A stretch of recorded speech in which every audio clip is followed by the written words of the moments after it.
Hello, my name is Myrna O'Connell and welcome to Parting Words, a podcast series from RIP.ie and proudly sponsored by An Post Insurance, supporting the plans that make life's hardest moments a little easier. You can find out more at anpostinsurance.ie. In this series, our guests will reflect on the messages we leave behind. Through stories, music and conversation, we explore how loss and grief, how they shape us, and how parting words can help us navigate life once our loved ones are gone. In this episode, we're joined by primary school teacher and content creator Eileen Loughlin. In November 2018, tragedy struck the Loughlin family when their 3.5-year-old daughter, Annabelle, died following an accident in the family home. Eileen here tells us about the devastation of losing Annabelle, and how family and community have lifted and supported them over the last 8 years. Eileen discusses parenting through grief and how she ensures her 2 sons and daughter get to grow up in a happy home despite the family's immeasurable loss. Eileen Loughlin, welcome to Parting Words. Thank you for having me here. We really appreciate you being here. Can you tell us who the person was that you lost, what they were to you and what they were like? So we lost our gorgeous little girl, Annabelle, in 2018. So she was 3.5 when she passed away.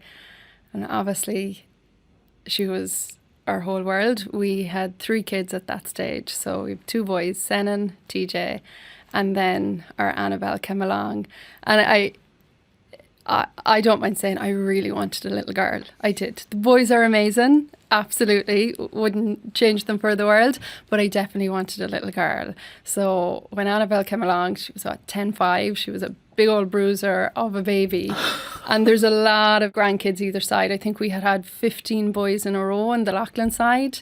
So then Annabelle came along and it was like, wow, here's the girl. So yeah, so from kind of day dot, it was a big presence in our life and our families. 15 boys, a girl. I can only imagine, first of all, how spoiled she was. Because everyone must have been like, oh my God, we've got one. But what was she like? She was just full of character and development. I suppose I say, like, anyone who has a 3.5-year-old will know, like, it's such a gorgeous, fun age when they're just full of chat, full of adventure, full of happiness. They don't worry out what anyone thinks of them. She was very much, looking back now, she was a tomboy as well, because herself and TJ were quite close in age. He was 2015, she was 2018, so I think 2.5 years. So they did so much together, and he loved tractors and hurling and all that kind of stuff. So she was by his side, and Senan was there as well, and they were always out kicking a ball. And then she loved the coffees and the chats and the makeup and with me. So she really had the best of both worlds. She was very, used to call her like, oh, Miss Independent, because she'd say, I'm Miss Pendant, and she just wanted to do it herself. There was no like, do it for me. If TJ ran up and down the pitch 10 times, she would be hot in his heels doing it. Like, she wanted to put on her own boots. She wanted to, she was just, and now we went on to have another child after Annabelle, Isla. So if I mix up the names, I'm always doing it. The boys are always giving out, like, I'm getting names wrong the whole time.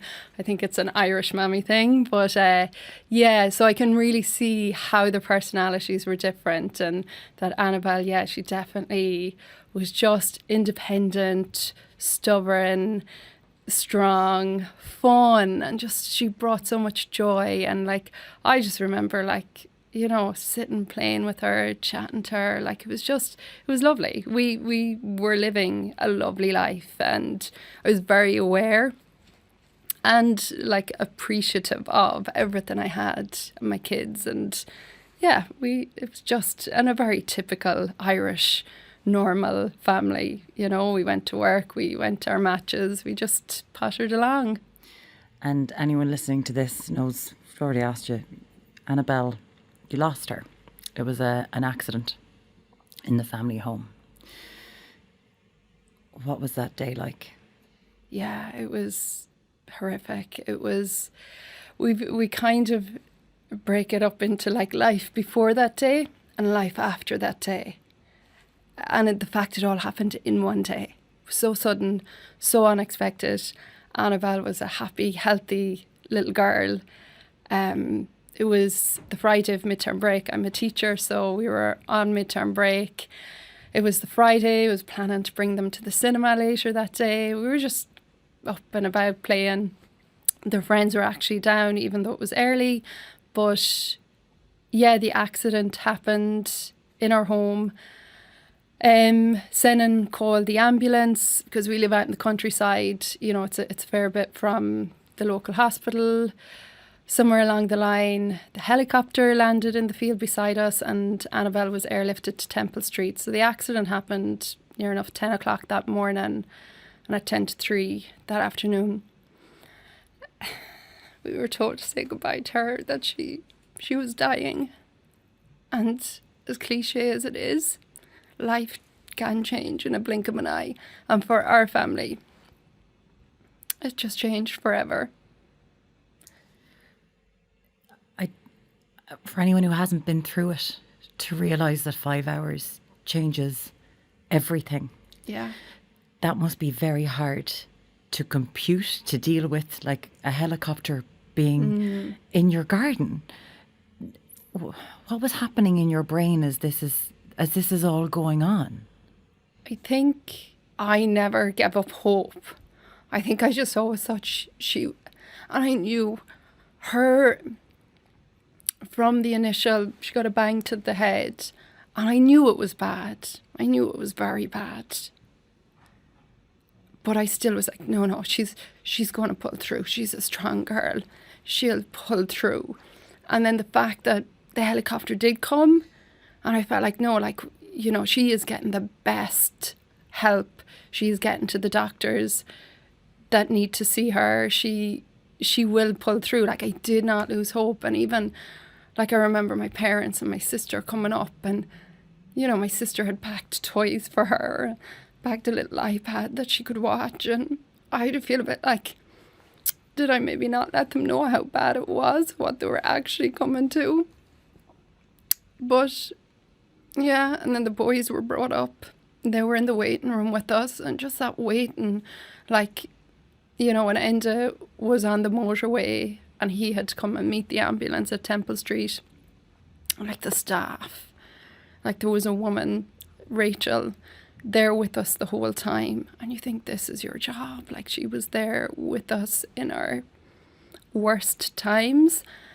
And she was so lovely and she'd try to get information and come back to us. And yeah, it's just, you can't imagine it. And I remember someone saying, like, if you had to watch it in a movie, how awful would it be? So the fact you think, we lived this was our reality, and it was as horrific as you can imagine, like, and to see your little girl in pain. Now, Temple Street were great. We met with them after, and they kind of reassured us that her body would have went into shock. She wouldn't have felt the pain. So that gives me great comfort, because any mother knows if your child has a cough or anything, you just hate the thoughts that they might be in pain or discomfort. So, you know, in that sense, Temple Street were great as well to follow up and meet with us and explain it all to us. But yeah, it was just such an awful day. Like, and there's just, it's like time slows down on that day because so much can happen in one day. And even just afterwards, like, we just went home that evening. We just got a little plastic bag of our bits and walked back to the car. And you're literally passing people. I remember being stopped at a pedestrian crossing, and it was a November evening. It was wet. It was dark. It was miserable. Thinking, these people don't know what has just happened in our lives. When life continuing on for everyone else around you who isn't affected, and your life is utterly changed, it will never be the same in the most horrific way. Did you intellectually know what was happening, or were you angry, or did you want to shout at them and say? Yeah, you do get that sense. You just want to shout and tell everyone what's going on. And I know people going through grief will feel this as well. And like the first time you go to a shopping centre and you see people walking around and you're just thinking, the first time you go to the supermarket and for you it's so hard and you're seeing all the food you used to buy them, and yet it's just so the norm for other people.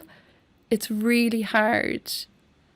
And even still, Annabelle's anniversary, it was her 7th anniversary back in November, and we met at her grave, and then the two families, whoever was able to come, we went for coffee after, and I remember everyone just leaving, and I found it so hard. 7 years on, I was like, they're just going back to their normal life, and this is such an awful day.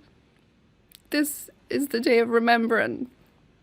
And I internally feel annoyed. I can't be angry at them. Like, it's not, what else can they do? Like, they were with us and they spent time with us, and it has to at some stage, end, and they have to go and live their normal lives. But even 7 years on, you do feel that, and especially in the beginning, it was really hard.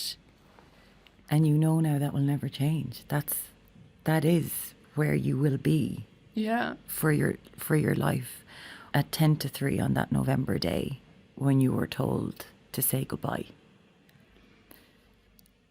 I can't imagine getting those words, first of all. So going in and seeing Annabelle, how was that? And is it something that you're happy that you got to do? Oh, definitely. Yeah. 1,000,000%. Like, oh my gosh. And I feel like, so we walked into the room and there were nurses and doctors lined up, and I naively thought they're bringing us in to tell us she's going to be okay. Like, it was to that point, obviously it was just hope. And I was like, she's going to be okay. And we're going in to see her. Like, I still didn't think they were going to tell me, my little girl. So, yeah. And like, how awful must that be for someone to say that to parents? And you're just looking at them and you just want to know, like, it can't be true. So we got to lie up beside Annabelle on her bed. I got to lie beside her and Enda was the other side. We got to sing to her. We got to talk to her until she passed away. And I've always said, I really felt like her spirit left her body. I really felt like this is her body, but it's not Annabelle anymore. Annabelle is gone. And that might sound strange. And sometimes when I say it out loud, I'm like, oh my God, are people going to think I've lost my marbles? But that's genuine. The feeling I got that her spirit was not in her body anymore. And I do feel like people's spirit remains. Annabelle's spirit is still here and with us. And I firmly believe that.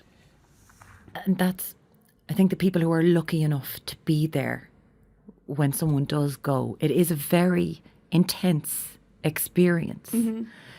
So this person that had come out of you, yeah, you did feel it. So you felt it in the room. You were like, okay, this is different. Has that been important for you? Yeah, I suppose I've never thought of it like, I suppose I just took for granted that we were there, which I probably shouldn't have, because how many people don't. Not everyone gets to be there. No. Annabelle could have died in our home, but she didn't. She was still alive when she got to Temple Street. Yeah.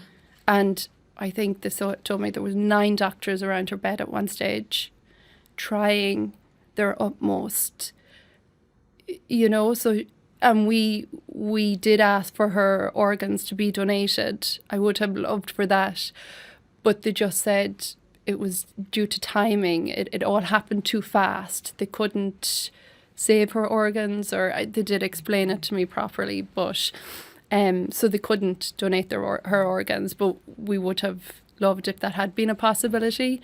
The fact that we did get to say goodbye, I'm sure, and maybe especially for Enda, because I was in our home when it happened. I was with her in the helicopter. And it's funny, like, I listened to Jackie Hurley's one, the way she texts someone. I was meant to meet my friend later, and I was texting her, just, Annabelle was in an accident. I just won't get to meet later. We'll fill you in. But again, I understood by me listening to Jackie. I was like, yes, I get that. Like, it seems bizarre that you'd even do that, but somewhere in your mind, you're like, oh gosh, I need to text this person, You're still on autopilot about the things that were in your head that day. Yeah. Like you're this different timeline of a life. Yeah. Is alongside your new reality. Yes. Yeah. And it is that phrase. And again, new normal was said to us so many times. Ugh. And you can be a bit annoyed by it, but now I kind of get it. It is. This is our new normal. 7 years on, it still feels like a new normal, even though we're 7 years on. So your grief, something you never expected to have to experience. Ever. You're a parent. You never thought. No parent wants their child to go first, right? Can you describe your grief in the aftermath? Can you remember it? I've always said there's a physical pain. Like, you're physically in pain, and it's just a numbness, a disbelief, a sadness, the tears, and yet you still function. You still have people in your home. You still have to organise. What will the boys wear? What prayers are we going to pick? It's the most bizarre situation. And I suppose Irish funerals are very fast. Yeah. Now, actually, Annabelle's, in the sense of Irish funerals, wasn't really, because she died on a Friday. So now we did get to bring her home. The wake was Monday and she was buried Tuesday morning.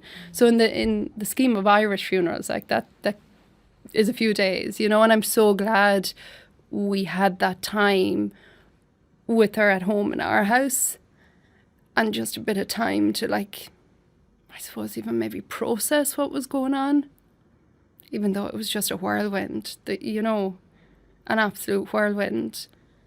But yeah, we got to bring Annabelle home, and some things you just did because you didn't question the logistics or how it would work. You just did it because it felt right. And you knew it's what you wanted to do. And there was no way I was going to leave Annabelle somewhere else, not under my roof. Like, even I travelled in the hearse with her the whole way home, in the hearse to the church, to the graveyard. I just wanted to be with her. And having her in your home afterwards, I can imagine how important that was.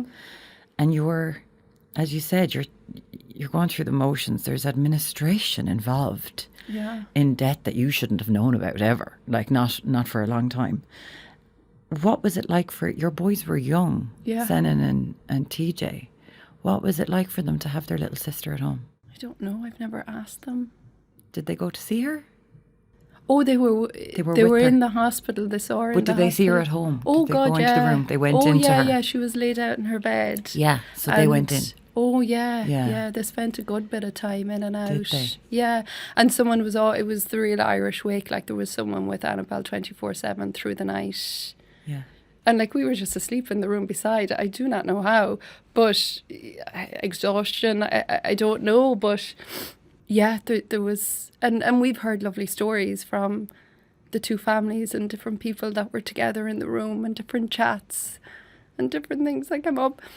And just even seeing, I had my siblings and his siblings supporting us, but then Mum and Dad, they had all their siblings, my aunts and uncles, supporting them. The support was just layer upon layer. There were so many people there. The community, like, just food turning up on the doorstep, like things, and I'd say things that we will never even know happened. But talk about people rallying together. Annabelle was she was in her bed, and it wasn't a decision. It was just that's what was going to happen. And I've always felt like it was people coming to say goodbye to her. I know, like, technically people come to give their condolences to myself and Enda. But for me, I felt like, no, it's saying goodbye to Annabelle. You will never see her again.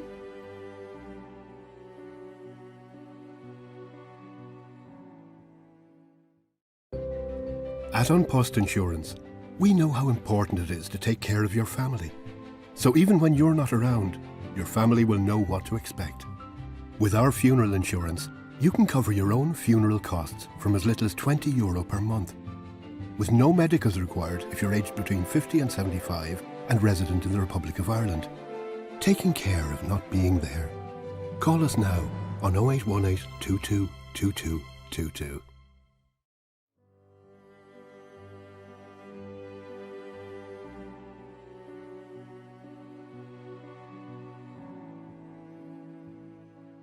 In those moments, in the, as I mentioned, the administration of death, which is such a cruel and cold thing to think about, but it is what happens. Do you remember those days from when she was in your house? Like, were you on autopilot, or were you aware? Because this funeral was huge. Like, her funeral was huge. So I can only imagine the hours that people were condoling with you. Did that matter to you? No, I would have stood there forever. Yeah. I couldn't get over the amount of people, because when I think of it now, like, logistically, we live on a cul-de-sac. It's not the easiest place in the middle of the countryside. There's no car park. There's no, like, people. It took effort to come. And I remember so many people came to the removal. And in my head, I thought there'd be no one in the church tomorrow. I think we've pretty much seen everybody we know. Like, you know, genuinely, there was just so many people. And then the church the next day was just packed. And then, like, I remember Massey's brothers were the undertakers, because randomly enough, Enda, my husband, is a builder, and he was doing work for Massey Brothers, the funeral homes. So, like, not many people have funeral directors on speed dial, and they were so good. They went and they got a beautiful coffin for Annabelle. You know, I think the one that, of course, I liked happened to be in Cork. That was no issue. They went and, you know, and her coffin was beautiful. It was gorgeous, little white coffin. And they couldn't get over the amount of people, you know. It was just really huge. And could you feel that? The sense of community? Yeah, like, I remember, like, a friend flew home from England, and I didn't expect her to do that at all. I couldn't believe she did. My sister was in Australia. She flew home with her husband. My brother was in Taiwan. Like, again, all this happened in the background. I felt like I went to sleep and they were home, and you think, what was that flight home like? Yeah, you're so amazing, the way you think about other people a lot in this process. You talk about the amazing people in Temple Street and all this, and that's amazing. It's amazing. You do take the time to think about others, but you were going through this, and what helped you during this time in the aftermath? Because we know grief changes. So what helped you in the direct after, the month during that awful time? Obviously, Enda, my husband. You know, we're very different people. Anyway, you briefly met Enda. Like, he's a real, like, you know, he's a builder, he's a hurler, he's, you know, your stereotypical tough guy, like. But he was amazing, and I cried a lot. I still cry. But yeah, definitely Enda was incredible, you know. And obviously he was feeling it too, you know, but I'd hope we both feel we were there for each other. Obviously our two boys, you just had to get up and keep going for them. You really did. And then our family and our friends. It was people. It was support of people. And I know this is very random, but obviously because of Ireland AM, Ireland AM to me, when I had my babies, it was the real, like, you'd sit on the couch in the morning and feed them. There was such comfort in it. It felt like you had company, because it can be a lonely time. Absolutely. You felt like you had company. And it was the same after Annabelle's death. I'd get up, I'd make the lunches, I'd put on a brave face.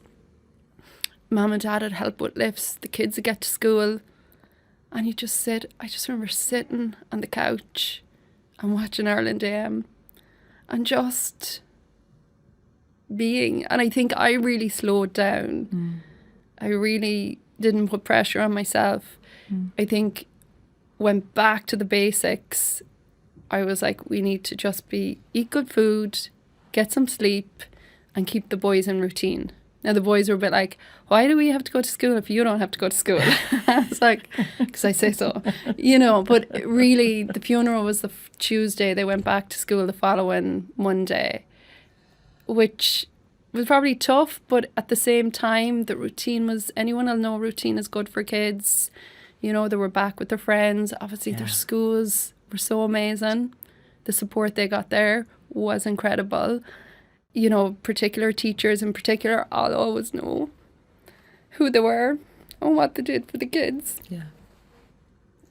You just worry. You just think, oh my God, is this going to mess them up? You just want well-adjusted children. And that was such a worry. And I definitely thought, like, okay, I need therapists, counsellors, psychotherapists. Like, we need to, like, fix this. But I've learned you can't fix it. No. You learn to live with it. But there's no fixing anything. But Temple Street, this is where they were amazing as well, because they had a bereavement team. Yeah. And because Annabelle died in Temple Street, they met Annabelle. They met us on our darkest day.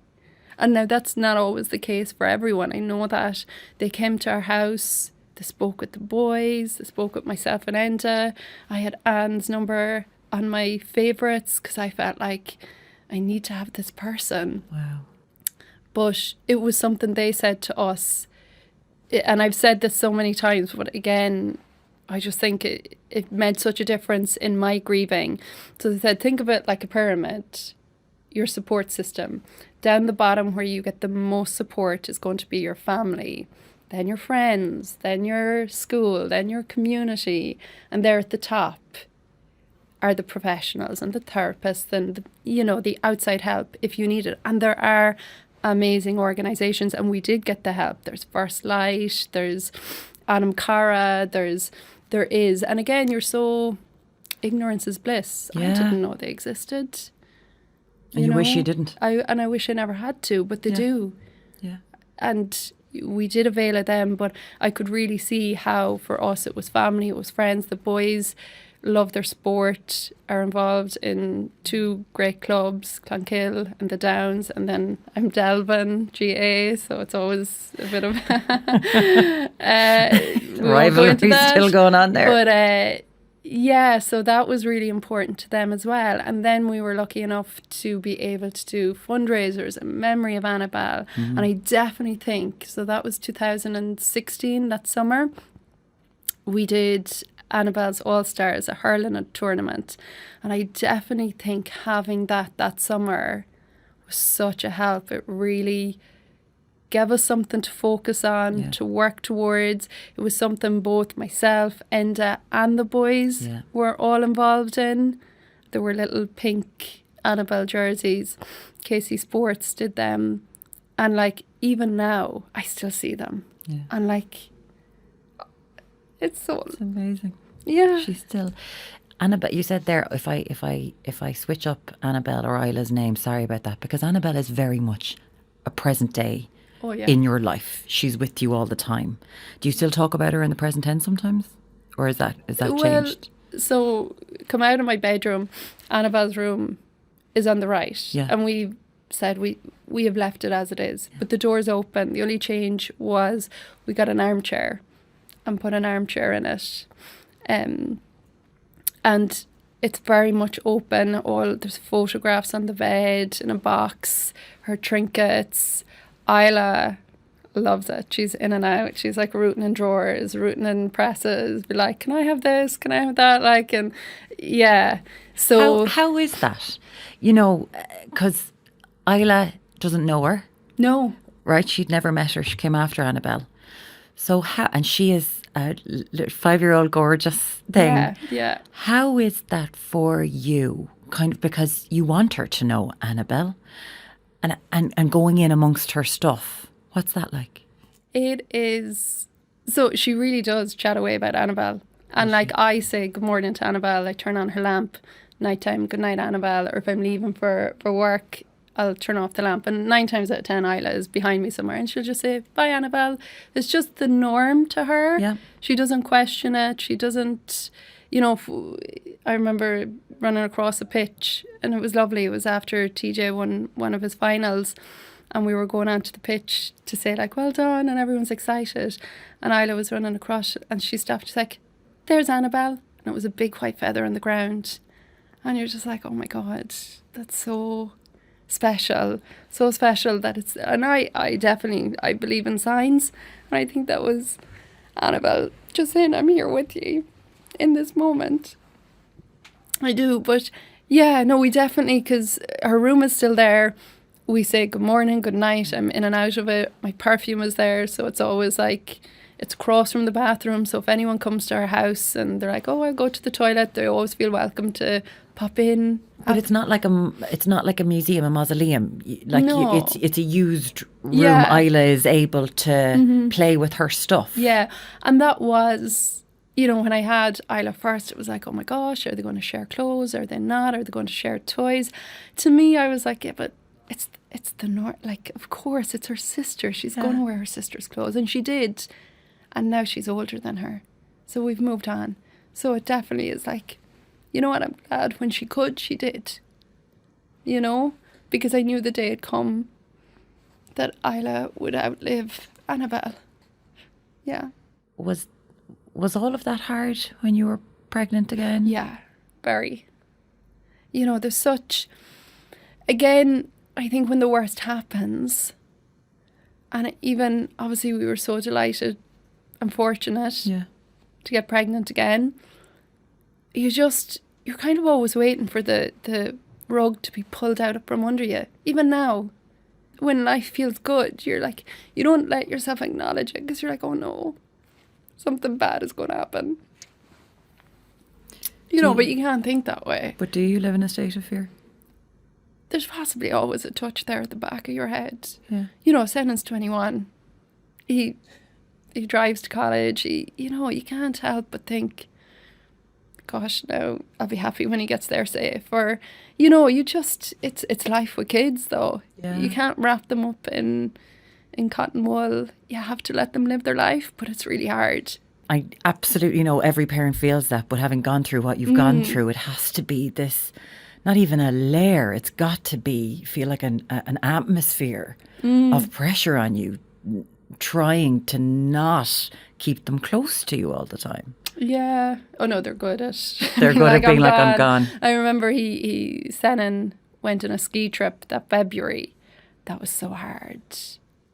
Like internally, I did not want him going. But he went and it was fine. And I suppose the more things happen. And I remember at the time being pregnant, I was so worried something bad would happen. And I did. I reached out to, I think she was a psychotherapist. And I did one session and she had a line. Because, you know, like not at all. It's not good. Sure, everything will be grand. But you're like, you can't tell me that. That's not how life works. I've seen firsthand, you know, life can be cruel. But she said, more than likely, everything will be fine. And it's amazing that change of mindset. You're like, yeah, you know what? More than likely, everything will be fine. And you just have to go with that, you know? So more that's than really likely. helped you, just this more than likely. Yeah. Okay. Yeah. And it will generally. And look, none of us are going to get through life. And I know, you know, what life will have in store. But yeah, when you've gone through the worst, you're kind of like, again, you do see problems differently. Yeah. You're like, well, that's not really a big problem in the grand scheme of things. Does that happen? Your perspective on life has changed. Has it? Possibly. I feel like I was always quite grateful in the moment, do the nice things with the kids, live life. Yeah. But yeah, I possibly am very much like, life is hard enough. Why do we need to make it any harder on ourselves? And I think even in grief, find the little glimmers. I after Annabelle, I did get dressed up, put on the makeup, and I went for coffees. And I'm sure there were people thinking, I could never do that. Or what is your one doing going for coffee? Or that Christmas, actually, my sister got married in Australia and our family went to Australia. And I did have random comment, you mustn't have loved your daughter. Oh, Jesus. But I know that's not true. But judgment. Whether we're in a world with social media or not, judgment is the thing that's been here since the dawn of time, and we know that. Whether you're in the cave next door and they're like, that's not, that her floor isn't clean enough in that cave. What's that like? Is that something that you felt? possibly a bit, but I always feel like you can't judge me unless you've walked in my shoes. And this is such a, like, I distinctly remember the parents that came in who had lost a child. Oh. It's like, oh my God, you know this, you know what I'm going through. And I remember that feeling. So again, yes, you do. And I probably, like, looking back, think, oh, I wish I'd let myself crumble a bit more. I was probably a bit like, no, I'm going to, do this right. Not that there's a right or wrong way, but I wanted to be strong. And that was a conscious decision? Yeah, it was right. Get up, put on the makeup, okay, go. And it was a lead by example. Like, we had 2 boys. There's no point us saying, live your life and go meet your friends. And if we were at home in balls of depression. Yeah. Now, they did see us being upset and vulnerable and all of that, but they also saw us living. The one thing I'm learning from this and grief is that no matter what way you do it, you can't do it right for certain people. Yeah. Right? Yeah. If you were wallowing in depression, it'd be like, well, Jesus, she needs to start getting over this. And if you're living your life, it's like, well, the fact that someone thought they could say, I'm assuming this was typed. Was this typed somewhere? Yeah. Well, you obviously didn't love your child, which quite, like, someone like that, I'm sorry, you can't be anonymous. This is the cruelest thing I've ever heard. That's so cruel. I can't believe it, Eileen, actually. But it's so untrue that you're like... It's so outlandish that you're like, all right, grand. That it didn't affect you. Yeah, it probably did at the time. Okay. But now I can, like... But this judgment, like, as you're talking about, as you move further and further away from the worst day of your life, that is still with you every day, right? Yeah. Oh, without a doubt. It's with you every day. You remember it. Yeah. I'm assuming as though it just happened. What do you make of the outside world then? And you and what you went through and you talking about it? Because I've spoken to parents who said, Jesus Christ, she's helped me so much about perspective on life. What do you feel about people looking in at people's grief and how they're dealing with it? I just don't think you can judge or should judge. Like, and I know it is easy to judge. Well, if that was me, I wouldn't be able to go and sit and drink coffee with my friends. And I do remember, like, I remember a photograph after thinking, oh my God, do I look too happy in that? And I know people will resonate with that. Like, this feeling like, oh God, people will think I've moved on, or people will think I'm not sad, or, and it is a fine line. You want to let people know you're okay, but you also want to let them know, like, you're still heartbroken and you still miss the person. But and I suppose, like, that going to Australia that Christmas was probably a blessing in disguise. I cannot imagine having to go through a normal Christmas, because I suppose we did it the following Christmas and it was really hard, let people judge. Again, those who matter don't mind, and those who mind don't matter. Like, I know I'm a bit of a cliche for things like that, but it's easier said than done. And I suppose the fact that I am online, I do open myself up to messages. But in the grand scheme of things, they are so minute compared to the amount of support that I get. But not only like, you know, sometimes it's easy to say, I want to help people, but I have no problem saying it helps me so much. Does it? It helps me to share when I read messages from people. Like, maybe that's a bit selfish that I'm like, well, it helps me. You know, like, I love that, yes, great, it might help someone else, but it's so, like, for me to have this opportunity to sit here and talk about Annabelle is huge. And I'm sure there's so many people that have someone they love and they'd love to be able to tell their story and talk about them. And again, that grief has an expiry date. That like, oh God, she's still going on about this. Really? That was years ago. It's like, no, that's not how it works. You don't just suddenly like, you know, close a cabinet and that's right. That's that done. That person existed 7 years ago. We won't talk about them again. That's not how it works. And like, I love seeing my parents talk about my grandparents and the stories and the memories. Like, so it's just, yeah, you have to keep their memory alive. And that was, and again, for so many, like, keeping someone's memory alive is so important. Well, it was to us. And I suppose because Annabelle was only 3.5, you felt like she had such a short time to leave her little impact on the world. And as her mummy, I feel like it's a bit of my responsibility to make sure that she's remembered and talked about just as much as my other 3 kids. And I know you do that beautifully. There's a book called Annabelle's Adventures, and it's all about Annabelle, and she's at the beach and Isla's in it. All of you are in it, and Isla's in it as a butterfly, which is such a gorgeous way to have done it. But is there something, I know is there a song that brings her back to you immediately? A song you like to sing? Well, I suppose Twinkle Twinkle is like, it used to be the song I'd sing her at night time going to sleep. And how would she sing it? She called it Winkle Winkle.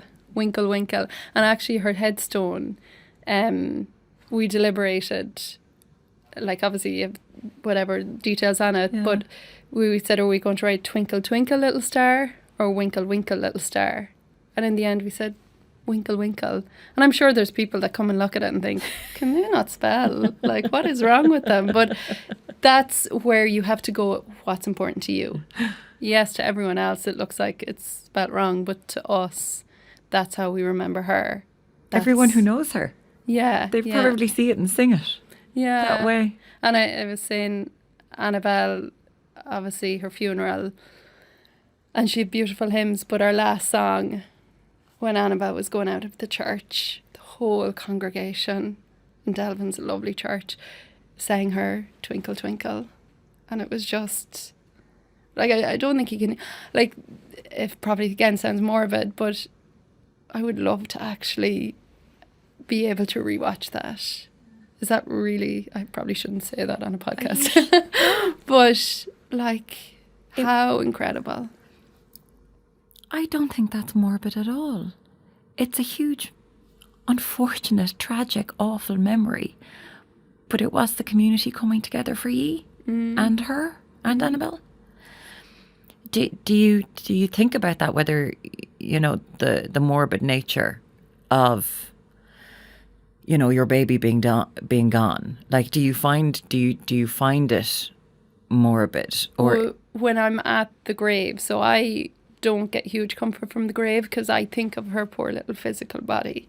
And again, that's the other thing I always think as well. When I go to her grave, though, her name is Eileen Loughlin, like, that's where I'm going.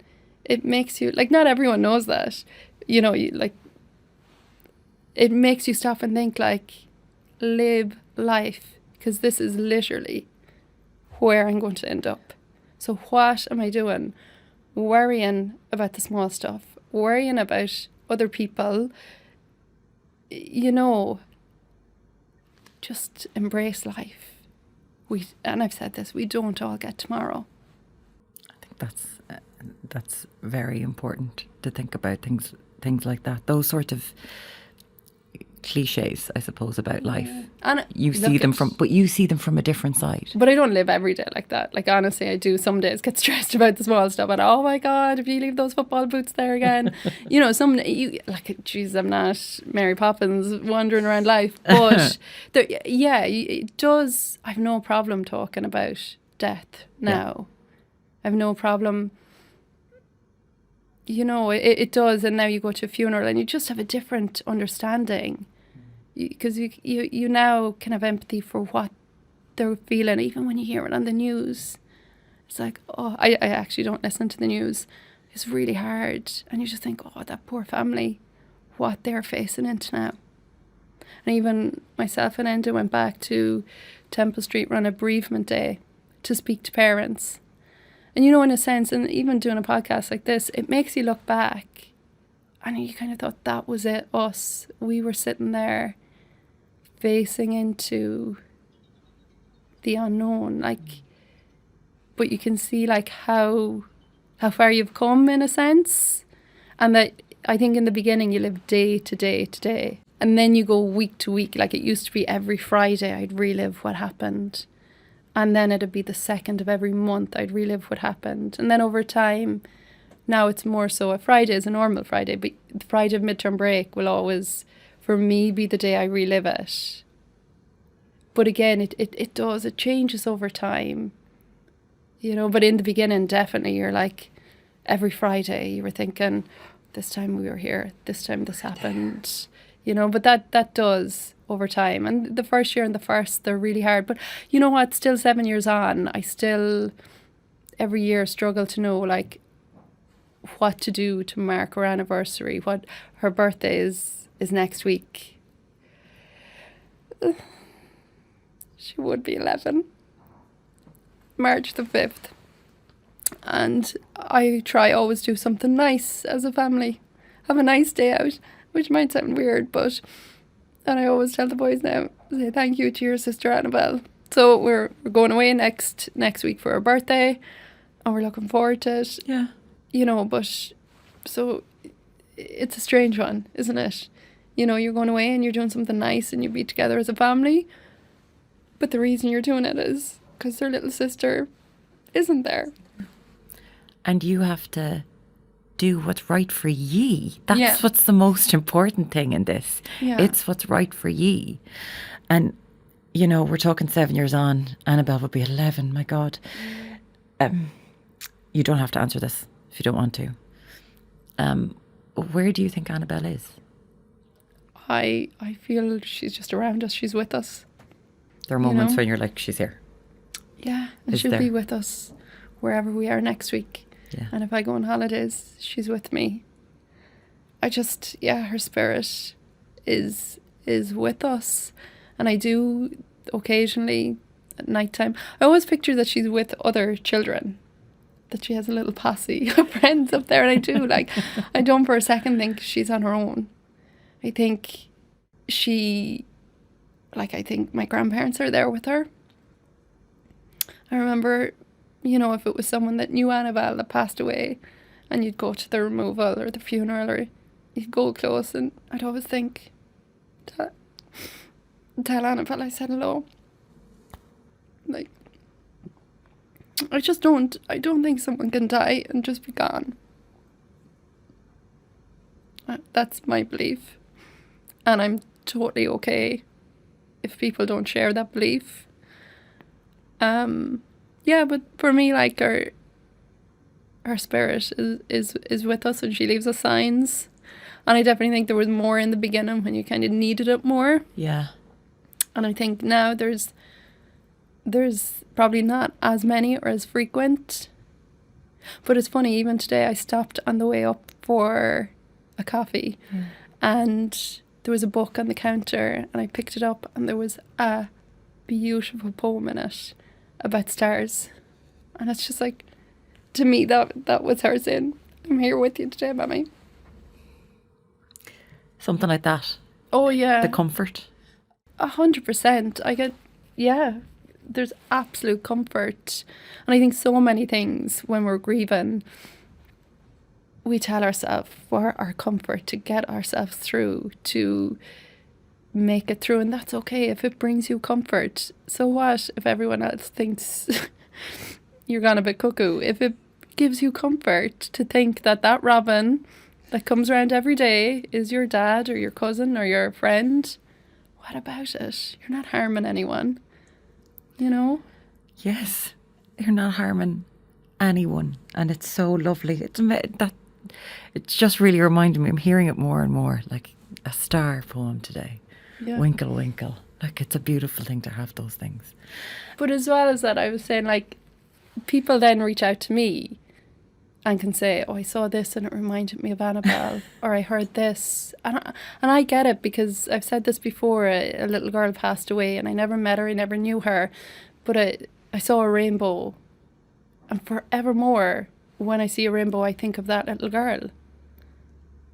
You know, so I understand then if someone sees a star or something and says to me, I thought of Annabelle, it's like, yeah, that's lovely. Because they're keeping her alive. She's been kept alive by more than just you, by other people, and the community, which you mentioned, was so important. No one wants to go through this. For anyone who's listening who's gone through this, I can't even imagine. Eileen, unfortunately, can, from everything that you've gone through, from this horrendous experience, from your gorgeous little girl Annabelle. What would you like to say to people? What would be your parting words about this experience that you've been through?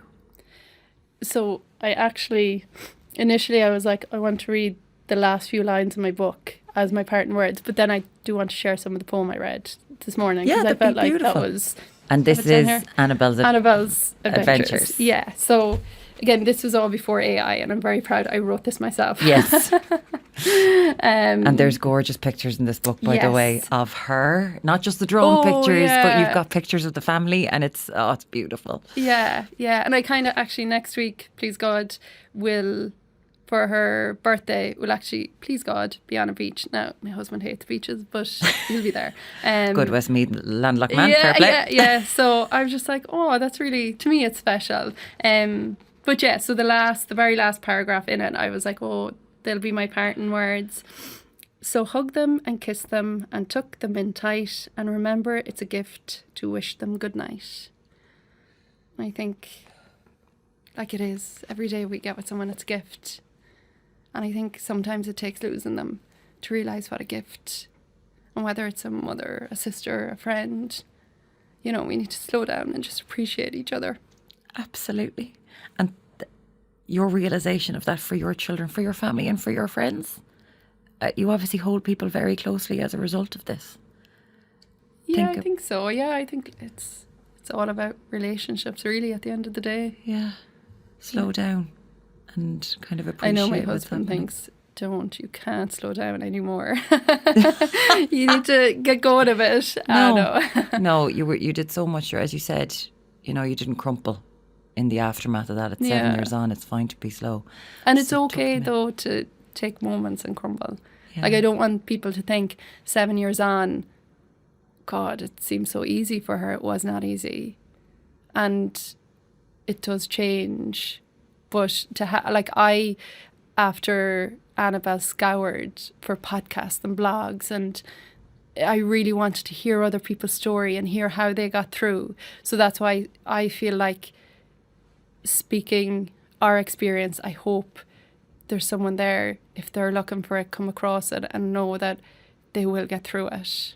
So you found comfort in other people's grief? Oh, that sounds weird. But no. Yeah, and I can even see the people who were going through grief similar times to me, like their journey 7 years on, a lot of them have found new love, new joy, new happiness. Has your grief changed? Yeah, you see, it's a hard one, and you don't want to say, and initially you don't want your pain to go away, because your pain, you associate it with them. And you nearly, when life starts, not going back to normal, but you know, when you start thinking, you feel bad for feeling happy. You feel like, if I feel happy, does that mean I'm not sad? But they can coexist. You know, they can. I can feel happy looking at Isla whilst simultaneously missing Annabelle. Like, it's a hard one to put into words, but it's a feeling. Yeah. And I can feel happy to have Inda and the boys and Isla, but I'll always know that Annabelle is missing. Yeah. And you have to be able to, because you're still here. You're all still here. Would you like to share some of the poems? Yeah, that I'll you just saw? I'll share on my page then. So what was it called? I Feel the Stars. So I literally stopped in for a coffee. This book was here and I opened on this page. Like, you couldn't write it. No. Tiny pieces of shiny dust. If you got into my eye, I wouldn't be able to see. But instead, you sit thousands of miles away. And because of you, I can see everything. You become clearer the more I look at you. My focus sharpens because of you. Every detail of you unknown, yet my heart knows you. My skin is cold, but my spirit is warm. You are far away, yet I feel so close to you. Can you see me like I can see you? We are close, yet not close at all. Separated by space, but not by feeling. I can't hear your voice, yet I can hear what you say. I can't hold your hand, but I know what it feels like. I can't ask for your help, but I know you are offering it. You are no longer here, yet in so many ways, you never left. You are my star, you are my sky. That's Annabelle to you today. It's wonderful. It has been an utter privilege. Eileen Loughlin, thank you so much for joining us on Parting Words. Thanks for having me. Sorry about the tears. Coming up next, we hear expert insight from Patricia Wilson, who has spent her career helping families as a bereavement counsellor and psychotherapist. Patricia is part of the team at Anam Cara, an organisation dedicated to supporting bereaved parents on their journey through grief. Annabelle Cara was founded in 2008 by a group of bereaved parents. And when they found that there was nothing really there for the kind of grief that they were experiencing on the loss of a child. And what makes it different is that they have it's run by volunteer parents who themselves have been bereaved.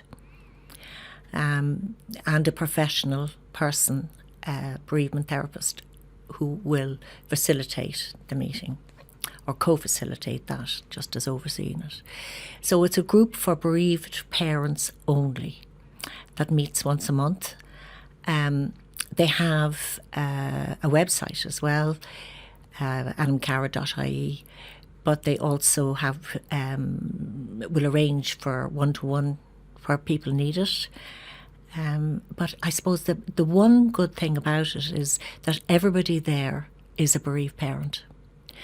And so when somebody comes in who's newly bereaved and who's lost in the whole thing and are totally overwhelmed and looking for answers, because that's what you do, they meet other parents who've been bereaved further down the road perhaps, and they get to hear other stories and people who really understand what they've been through themselves. And they know that there's a glimmer of hope there, that it's not always going to be that way for them. They will, yes, be overwhelmed by it from time to time over the years. But in the early stages, sometimes somebody will go in and they won't even speak at all. And they might go along for 6 months without speaking, and you don't have to. But you're there with other people, other parents who've experienced the loss of a child. Bereavement is always about the loss. It's the loss of something or somebody very precious. It comes from the word to bereaved, which means something robbed, something stolen from you in medieval terms. But in this sense, when it's the loss of a child, it's not just, there's nothing normal about the death of a child. You expect your child to outlive you as a parent. And it's not just the loss of a very short past, very often, but the loss of future. The hopes and the dreams that you have that every parent has for their child, that aren't going to come to pass. I think the first thing is that a lot of parents will hear, oh, you'll never get over this. That's the loss that the biggest loss of all, you're never going to get over it.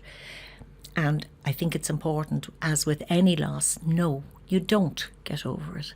But you do learn to live with it in a different way. It's you grow around it. It changes you. You're never going to be the same. But you won't always be in this absolutely raw place. Because people feel that they're going absolutely crazy. They're going mad. But how else are you going to feel when you lose somebody you love, particularly your child? It's devastating. It's psychically, emotionally, physically, in every sense of the word. The other thing about it, I think, is very often everybody in the family will be grieving in a different way. And that's to do with the role and relationship with the child who has died. Parents can often feel isolated from each other. And men and women do. Neuroscience shows us now that we're all wired differently and we grieve differently. And men tend to, they're often termed as instrumental grievers as such, because men and women can sometimes have aspects of more masculine or more female ways of being. But women tend to emote, and they will scream and shout, and they'll talk to their friends about it. Men sometimes feel that they have to be strong, that they have to mind their family. They withdraw often into their caves, into their places. And yet men do things physically. And I've often seen it, I remember one woman saying to her husband never spoke to her about the child who had died. And I said, but men do things in a physical way, or can be very creative. Like, you look at Eric Clapton, he wrote Tears in Heaven, for his son when he died. And she said to me, that's why my husband is out chopping wood in the middle of summer, And sometimes with a couple, when I have them in together as a couple, when I'm working individually with them, he might say, well, I'm afraid of upsetting her. I'm afraid of making things worse. And she and the other would say, well, this is what I need from you. All I want is a hug. I don't want you. If you have to fix it, what have you to do? You can't fix it. But you can communicate what you need or want. And one thing I say all the time to couples, we cannot help but communicate. And if we communicate that it's not okay to communicate, that's what we communicate.